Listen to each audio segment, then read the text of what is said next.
Hi guys, good morning. Today is Thursday and yan. Kakagaling lang po namin sa lakad din. Lately and yan, it's 3 a.m. 3:25 na po ng umaga and kagigising ko lang. Halata naman po. Kasi pa-alarm ako kasi kaya nakatulog ako. So, samahan nyo akong rumampa. Matarampa ang aga. Hindi, samahan niyo po ako sa ating morning routine. Na which is actually hindi ko nagagawa pag nasa Cubao po ako. Pag nandun po ako lang mami ko. Pero this time, gagawin po natin yan siya. So, para walang daya, 3 a.m. challenge. Yan, 3:26. So, mag-prepare na po tayo ng ating mga gagawin dahil anong oras na. Let's go. Things first guys, gagamitin natin itong sapatos na to. Actually, matagal na to sa akin. Hindi ko na alam kung saan ba to nanggaling. Pero, ayun. Ito ang gagamitin natin for work. Susubukan din natin makaamo sa simbahan. Alam ko may simbang gabi ngayon sa Barsa. Sa plaza dahil, yeah. So, may gising po sa kwarto and huwag nyo na po alam. Kasi gising na po kami dito alas 3. So, ayan natin natin yung medyas. Next naman guys, ito natin yung short na ginagamit. Actually, ginagamit ko ito siya pag naglalaro ako ng volleyball. Ayan. Ito siya. Ayan. Suot na natin. This one. Ayan. After naman guys, naalis din ako. Naghihilamos din po muna. And yun, maghihilamos po muna tayo kasi para mahimas-masan dahil anong oras na para fresh din ang ating bungad. So, ayan guys.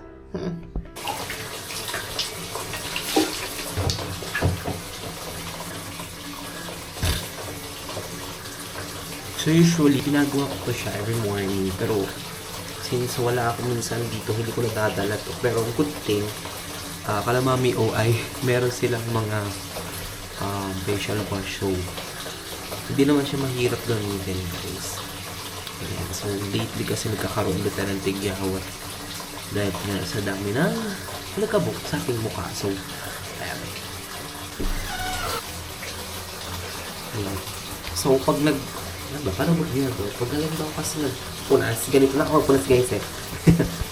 Ayan kasi hindi siya ganun ka soft na tuwalya. And ito ay nabili ko pa. Itong tuwalya ito na ginamit ko sa IKEA. Sobrang tagal na guys. Ilang years na. Pero okay pa siya. At malaban at natibay. Pero tayo kailangan natin bumili. Getting ready na din pa kayo. So, ayan. And next. So, gamitin naman natin itong dry fit nating damit, guys, na black. Mahilig talaga ako sa black. Kaya nga. Pero yun nga, sobrang comfy kasi niya kapag sinusuot. And, ayan siya, guys. Ganito siya pag sinusuot. So, perfect. Yeah, ayan. Next is, mag-ayos ng hair dahil nga anong oras na. So, lately ko lang din naman to nagagawa na since nung hindi na ako masyadong higpit sa oras. Pero naman sinubukan ko naman siya nung merong mga ganun. Pero syempre, di ba pag pagod ka talaga, hindi mo na namamalayan. Yan. So ngayon, since okay na and ready na tayo ulit mag vlog, nagagawa ko na siya guys. So, ayan. For the next step is punasan lang natin yung mukha guys kasi maglalagay tayo ng sunscreen para at least kahit papaano ay hindi tayo mag-itim-itim. So ginagamit ko din to actually. Na-enjoy ko kasi alam nyo guys, gusto kong gamitin ito palagi itong from Skin Lab, itong si K Aloes. Ayan, with Train 1 Niacinamide and Cooling Sunstick. So maganda siya guys. Hindi siya oily sa face. Ayan siya. So this one, maganda siyang gamitin lalo kapag ikaw ay nalabas palagi at oily ang iyong mukha. Ayan. So ilalagay ko na lang siya dyan guys sa aking cart. So ayan. Ayan siya pag nilalagay. Ayan.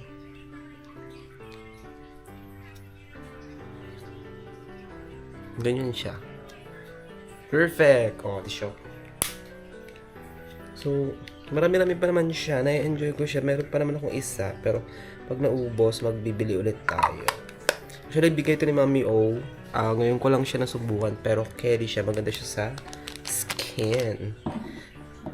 So, sa pabango, ito naman gagamit natin, guys. So, kahit naka-black, pang-amoy baby naman siya. Ang bango na ito siya, guys. Cinnamon roll, fresh from scent love naman siya.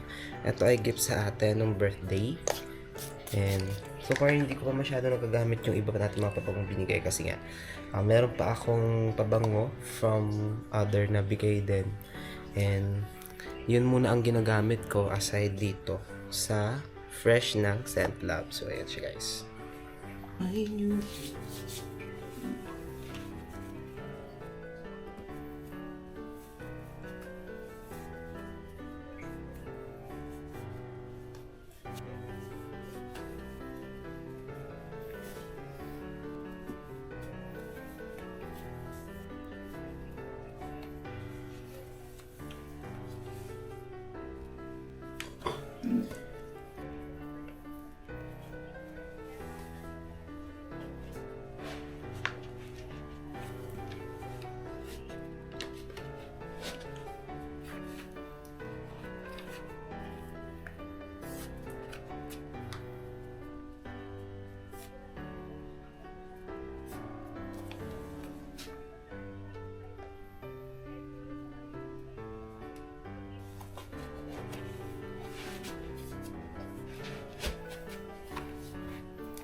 Ayun guys, next naman natin is nilagay itong lagayan ng bag na ating belt bag. Ito ay bigay ni Ma'am Chef Brian nung nasa Malaysia. Ako, nung nakapag-visit ng Malaysia. But this one is good on goods. Ayan.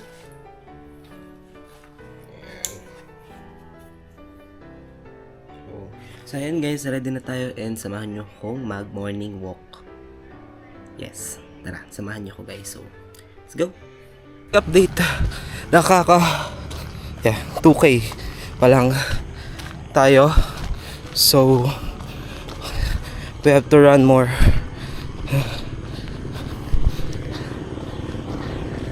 Sa ating lakas, natularan natin si Jose sa kanyang pagiging straight.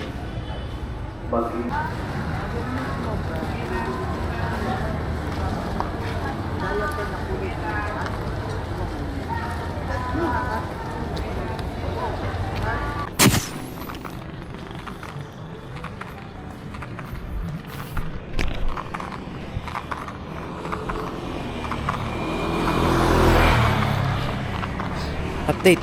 Naka 6K pa lang guys.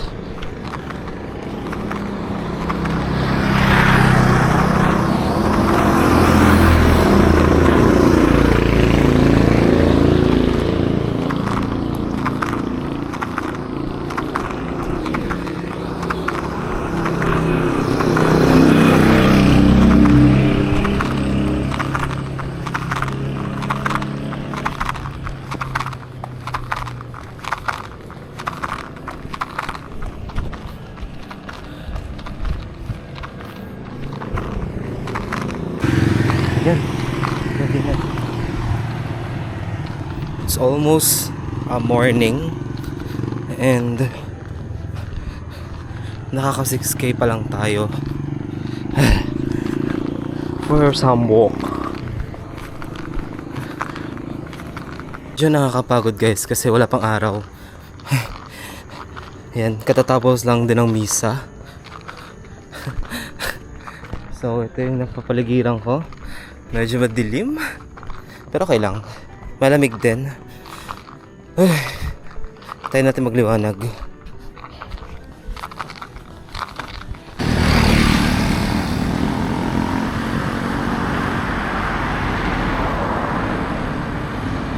Run!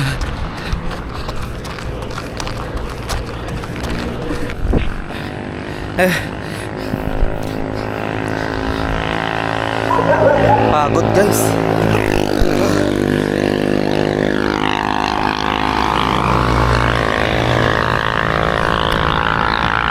So, this one is actually yung mga nalalakad ko.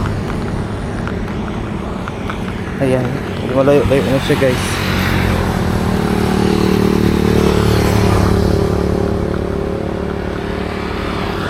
It's almost sunrise na. Look. Yep. Guys. Ayan. Dito na tayo malapit-lapit. Ay, malayo-layo na. So, nakaka 8K na. 8K. 8K. 8K of walks. Ayan. So, this is the scenery. And almost magsa-sunrise na.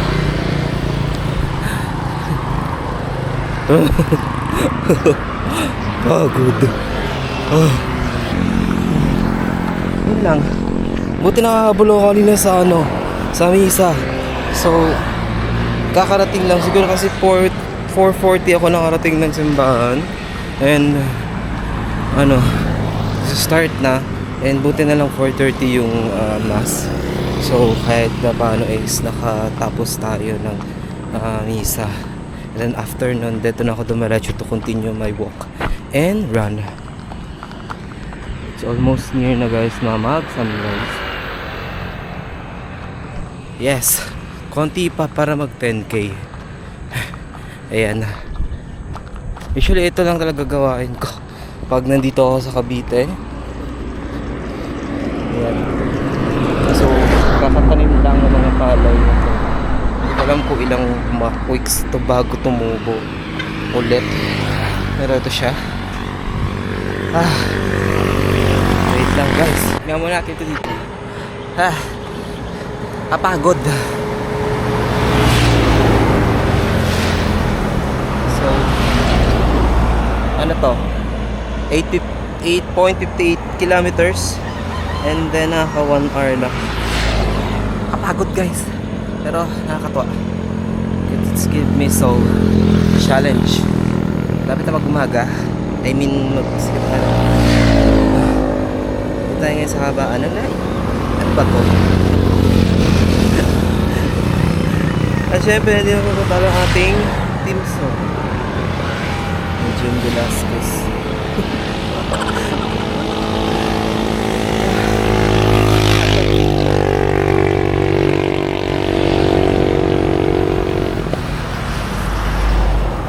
Let's go, continue. Ayan guys, balik lang natin. And yan, tira tayo ngayon sa memorial. Nakaka 9K na tayo. 9.32 kilometers sa walk. So mas pinili ko muna mag-walk and mag-jogging kasi mas scary. So pabalik na din tayo sa bahay. Doon sana tayo. Basta pabalik na tayo. Yun lang yun. Pero pahinga lang saglit. Kapagod guys, pero ngayon lang nakakatuwa lang. Kasi nag-start tayo from 3 and patapos na tayo ngayon 6. Ayan. So 6 na ng umaga. Yun lang. Gusto ko na din umuwi para makapagpahinga at makapag-end ng vlog. Dahil wala lang, sobrang nakakatuwa lang dahil na achieve na naman natin ang another day. Ayan.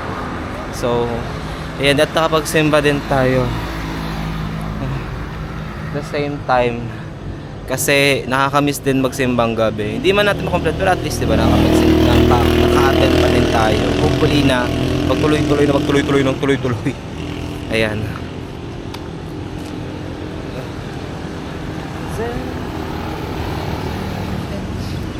Medyo nakakapagod pero ayun, pabalik na guys ng Naik. I mean ng basta yun na yun. See you.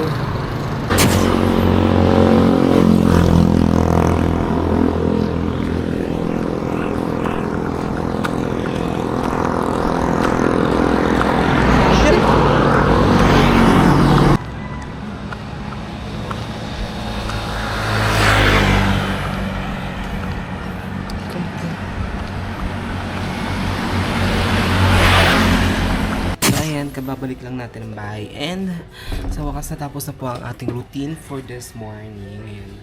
Balik muna ako para magpahinga. And para mamaya ay mag-upload ng video din. So, itong video na to ay siguro ma-upload ko na bukas dahil meron akong i-upload later. Nakakapagod.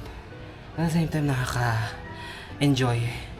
At nakakasakit ng tuhod dahil siguro hindi na ako sanay na ganun dahil una sa lahat sobrang dami ko na din pinagdaanan sa buhay na kung anik-anik at nakalimutan ko na din na ginagawa ko ito dati.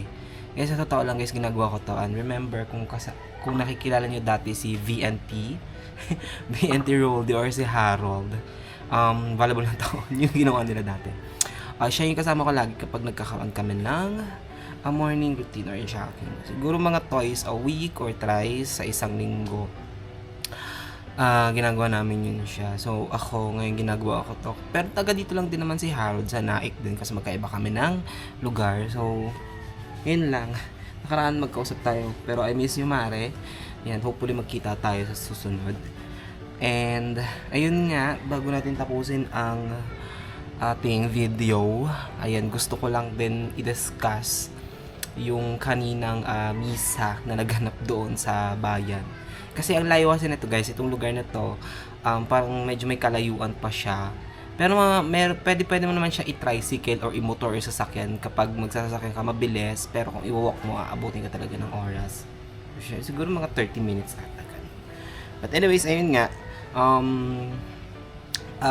Nung dumating ako doon, sakto naman din na nagsisermon ang pare.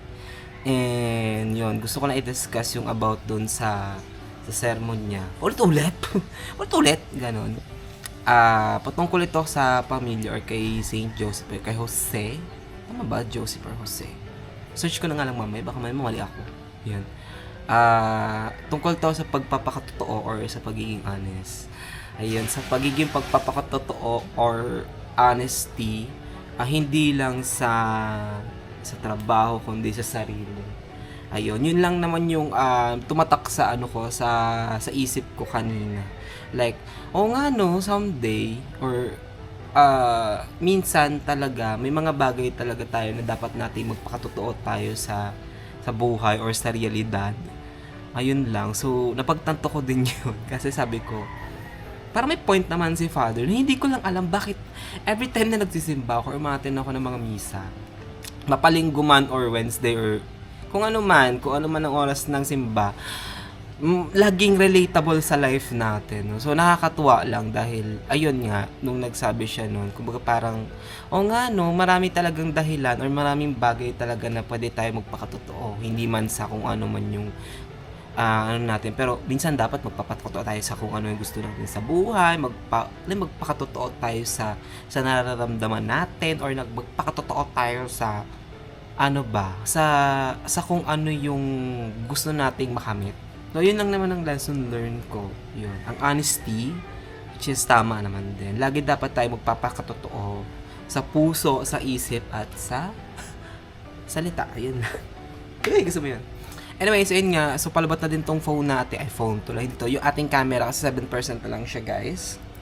And thank you so much sa inyong pagsama sa ating morning routine. Hindi ko man naabutan yung simbang gabi kanina na na full cast kasi 4:30 dumating ako doon 4:40 na, so nagsisimula na nangangalahati na sa chika ni Father. But anyways, yun nga, masusundan naman natin yung next time. So try natin. Ayan.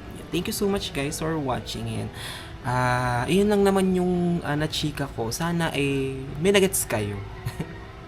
Basta yun. Pero next time, ihalin tulad ulit natin kung ano naman magiging next ceremony Father. Ayan, sa susunod na misa. So, ayan. Thank you so much for watching this vlog. And don't forget to like and share this video kung may natutunan ka sa ating chika. And also subscribe to my channel, Balong Fernandez. Ayan.